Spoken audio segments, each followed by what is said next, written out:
Do you want to know the insider tips for selling your house that could save you tens of thousands of dollars and months of wasted time? Well, you've come to the right place. My name is Christian Harris. I run the C-Town team in Seattle, Washington. Today I'll be discussing the most common things that backfire on home sellers and listing agents alike when they sell a house. The dangers of overpricing your home. Whether you're a homeowner, a real estate agent, or just curious about what's going on in the market, this is crucial information, so listen up. Let's dive in. So what is overpricing? In the context of selling your house, it's when someone tries to sell their house or list it for higher than the actual market value. Now, the market value is largely determined by the previous homes that are similar to yours that have sold. That'll determine whether the market's going up or down, buyer demand, that sort of thing. While it's natural to love your home and be emotionally attached to it, most home sellers think that their house is special and somehow worth more than everyone else's house. Obviously, that can't be true if every homeowner thinks their house is special and therefore more valuable and able to be sold for more than every other house in the market. So why does overpricing happen? Most commonly, I hear that home sellers don't want to leave money on the table, so they wrongly believe that if they list their house for the most money, that they'll make the most money, when unfortunately, that's not the case. The problem is that the buyers coming in do not have an emotional attachment to the house, and so they're not willing to pay more just because the home seller believes that the house is worth more. Another reason overpricing can happen is that the home seller needs to sell their house for a certain amount of money. Now, this could just be an arbitrary number that they picked out of the air that they feel like their house is worth. This could be that they want to net a certain amount of money, which means that after all the expenses of selling a house, which tends to be about 9 or 10%, after the expenses of all the house, they need to walk away with a certain amount of money. Or maybe they did what a lot of homeowners do and they look online and see what Zillow says or Redfin or Realtor.com says their house is worth. Now, those algorithm-based websites can be helpful, but they're often not accurate. Zillow, for example, says that they have a plus or minus 6% accuracy for their estimate. Now, you're talking about the value of a home, 6% could be tens of thousands of dollars depending on the price point of the house. To further illustrate my point, when the CEO of Zillow, Spencer Rascoff, went to sell his Seattle area house, he ended up selling for 40% under what the Zillow's estimate said his house was worth. That's a big gap. You don't want to be pricing your house based on what an algorithm says your house is worth online. There's only one thing that you should let determine the price of your house, and that's the market. Simple supply and demand economics. It doesn't matter what the homeowner wants to sell it for, it matters what a buyer is willing to pay for it. Now, pay attention to this one. This is my seller insider tip that could save you tens of thousands of dollars and months of wasted time on the market. When you are interviewing agents to sell your house, choose the one that lets market data and comparable properties dictate the sale price of your house, or more accurately, the list price, because the sale price and list price can often be different things. Do not make the mistake that so many agents do, which is to choose the agent that gives them the highest list price. Just because the seller wants a higher price and the agent says they'll sell it for a higher price does not mean it's going to sell for more. If there are no comparable properties to justify the price, it will not sell. I do have a caveat there, which is if it is a hot seller's market and home prices are skyrocketing, there's a possibility you could list it for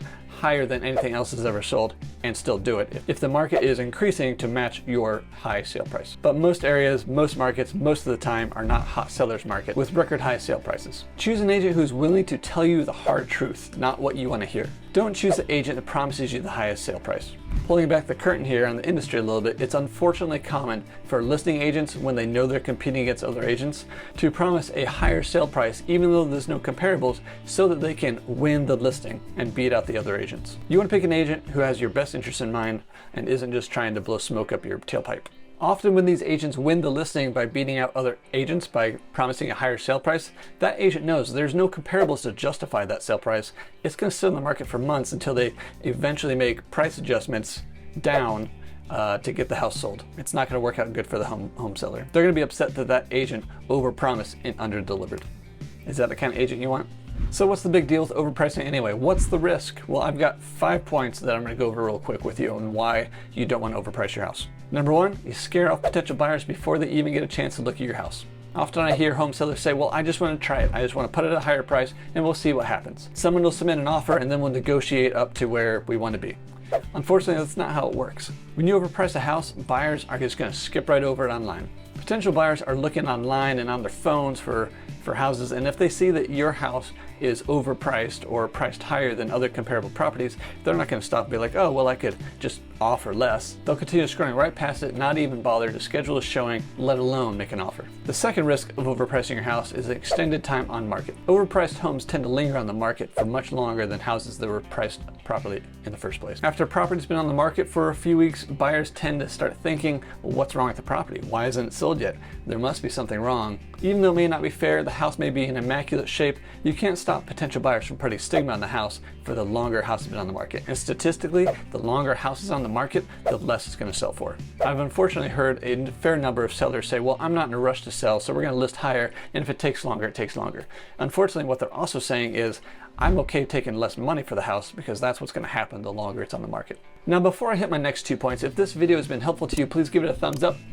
And also leave some comments below. I'd love to interact with you. I'd love to hear what's been helpful and maybe some questions you have. And perhaps you're not in the Seattle area and you're having a tough time finding a good agent that can help you sell your house. Click on the free consultation button below in my description. Happy to connect you with one of my over 3,000 referral partners across the country. I want to make sure that you are taken care of. All right, getting back into the dangers of overpricing your house. The next one is reduced visibility of searches online. Now, the key to selling your house in today's internet age is visibility. Getting your property in front of as many potential buyers as possible is key. Now, if your home is overpriced, it may also reduce the visibility when people searching online. 63% of all home buyers are searching on mobile these days, the rest on desktop. The home price also needs to be strategically considered, since if you've ever searched online for your house, those home searches are done in $25,000 increments.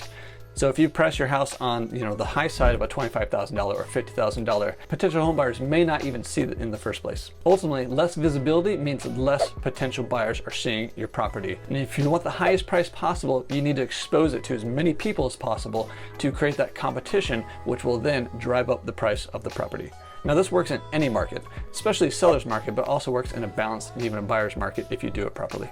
But that takes us to our last point here, which is appraisal challenges. Let's say you do price your house on the higher side and you do get an offer. Even if you're able to secure a buyer at that higher price, willing to pay over the market value, this can lead to appraisal issues. Now, an appraisal, in case you don't know what that is something that the buyer's lender does in order to validate the price of the house. Appraisers use market data to determine if the house is worth what it's being sold for.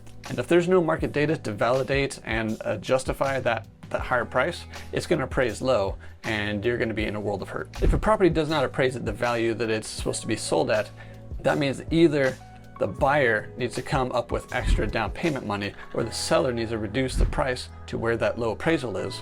And if they can't come to an agreement, the deal falls apart. And if there's no market data or comparables to justify that price, it's not going to appraise and you're not going to sell it for the higher price anyway. In the end, the property will sell for market value, whether it's because you priced it properly in the beginning, resulting in a quicker sale for the most money, or you overprice it, it lingers on the market, requiring multiple price reductions and eventually get it under contract, only to find it getting hemmed up by the low appraisal. Now, in what situations might it be okay to overprice a home?